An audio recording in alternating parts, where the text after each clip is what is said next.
સોમવારે તેલંગાણાના સંગારેડ્ડી જિલ્લામાં એક કેમિકલ ફેક્ટરીમાં જોરદાર વિસ્ફોટ થયો.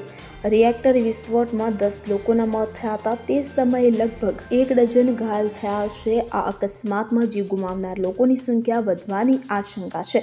અધિકારીઓએ જણાવ્યું હતું કે સોમવારે તેલંગાણાના સંગારેડ્ડી જિલ્લાના પાસમાઇલ રામ ફેઝ 1 વિસ્તારમાં એક કેમિકલ ફેક્ટરીમાં થયેલા વિસ્ફોટમાં 1 ડઝનથી વધુ કામદારો ઘાયલ થયા હતા. ઘટનાની જાણ થતાં જ ફાયર એન્જિન ઘટના સ્થળે પહોંચી ગયા હતા અને આગ ઓલવવાનું કામ શરૂ કરી દીધું હતું. એક પોલીસ અધિકારીએ જણાવ્યું હતું કે વિસ્ફોટનું ચોક્કસ કારણ હજુ સુધી જાણી શકાયું નથી. કામદારો સાથે વાત કર્યા પછી તેમણે કહ્યું કે વિસ્ફોટમાં ઔદ્યોગિક શેડ સંપૂર્ણપણે ઉડી ગયો હતો. વિસ્ફોટ એટલો શક્તિશાળી હતો કે કેટલાય કામદારો હવામાં ઉછળીને લગભગ 100 મીટર દૂર પડી ગયા.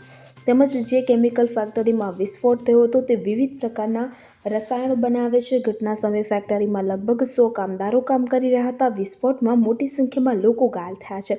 જો કે ઘાયલો અને મૃતકોનો ચોક્કસ આંકડો હજુ સુધી જાહેર કરવામાં આવ્યો નથી. અધિકારીઓનું કહેવું છે કે ઘાયલો અને મૃતકોનો ચોક્કસ આંકડો બચાવ કામગીરી પૂર્ણ થયા પછી જ જાણી શકાશે. Bureau report CN24 news. હવે જુઓ દેશ દુનિયાની તમામ ખબરો તમારી આંગળીના ટેરવે. ઉઠાવો મોબાઈલ અને Google Play Store પરથી ડાઉનલોડ કરો અમારી CN24 ન્યૂઝ મોબાઈલ એપ.